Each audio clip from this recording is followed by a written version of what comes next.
4 दिन पहले समाज को शर्मसार करने वाली निर्भया से भी ज्यादा भयावह घटना बिहार में हुई। वो बच्ची मुजफ्फरपुर में 4 दिन तक उसका इलाज होता रहा। वहां जब वो स्थिति बिगड़ गई तो उसको पटना भेजा गया। और जो मीडिया के साथी या समाज में जो चर्चा चल रही है, लोग बता रहे हैं कि 7 से 8 घंटे तक पीएमसीएच के बाहर कंपाउंड में बच्ची एम्बुलेंस में तड़पती रही, उसको एडमिशन नहीं मिला। और बिहार के हम सारे लोग, यहाँ के नेता, यहाँ के अधिकारी, हम लोग को इस ग्लानि होनी चाहिए, शर्म होना चाहिए। इनके आंख में कोई लज्जा नहीं है, शर्म नहीं है।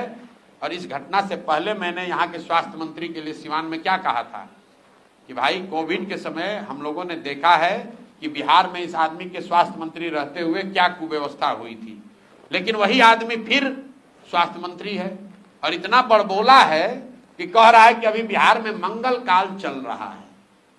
आप बताइए कि भैया अगर बिहार में मंगल काल चल रहा है तो इससे बड़ा अमंगल का काल क्या होगा। भाई बिहार में मंगल काल चल रहा है उन चंद नेताओं के लिए जो नीतीश कुमार के इर्द गिर्द बैठकर समाज का खून चूस रहे हैं, समाज से पैसे उगा रहे हैं। देश में अमृत काल चल रहा है लेकिन वो मोदी जी के लिए चल रहा है। जिस बिहार में 100 में 80 लोग दिन में 100 रुपया नहीं कमा रहे हैं, जिस बिहार में 50 लाख से ज्यादा बच्चे अपना घर परिवार छोड़कर रोजी रोजगार करने के लिए बाहर गए हैं, उसको अगर आप मंगल काल कहते हो तो ये आपकी सोच और आपके चरित्र को दिखाता है। इस आदमी को पद पर रहने का 1 मिनट भी अधिकार नहीं है। तो गए हैं तो गए। मतलब किसी नाबालिग बच्ची के साथ इस तरह से विभत्स रेप हो, उसका गला काट दिया जाए, उसका जीभ काट दिया जाए, वो बच्ची खेत से रेंगते हुए बाहर निकली है किसी भी तरीके से, उसको 4 दिन तक वहां मुजफ्फरपुर के मेडिकल कॉलेज में रखा गया, उसको सही चिकित्सकीय सुविधा नहीं मिली, उस बच्ची का फादर नहीं है, उसके 2 छोटे भाई हैं। ये नेताओं को, हम लोग को इस पर शर्म आना चाहिए कि हम लोग समाज में बैठे हैं और इस तरह की घटना होती है और आप 8 लाख रुपया देने जा रहे हैं। मेरे भाई, एक यहाँ पर शादी होती है नेताओं के घरों में, उनके बच्चों की शादी होती है, उसमें चाय कॉफी का बिल आता होगा 10 लाख 20 लाख रुपए से ज्यादा। और एक बच्ची के जान का, उसके इज्जत का, उसके पूरे जीवन का कीमत आप लगा रहे हो 8 लाख रुपया, 10 लाख रुपए देने से क्या होगा। मैं जान रहा हूं कि वो गरीब माँ होगी बेचारी, उसका मुंह दबा दिया जाएगा, उसको ये समझा दिया जाएगा कि भाई चलिए जो हुआ सो हुआ, जो चला गया वो तो नहीं लौटेगा, पैसा ले लो, इससे तुम्हारे 2 बच्चों का भला हो जाएगा।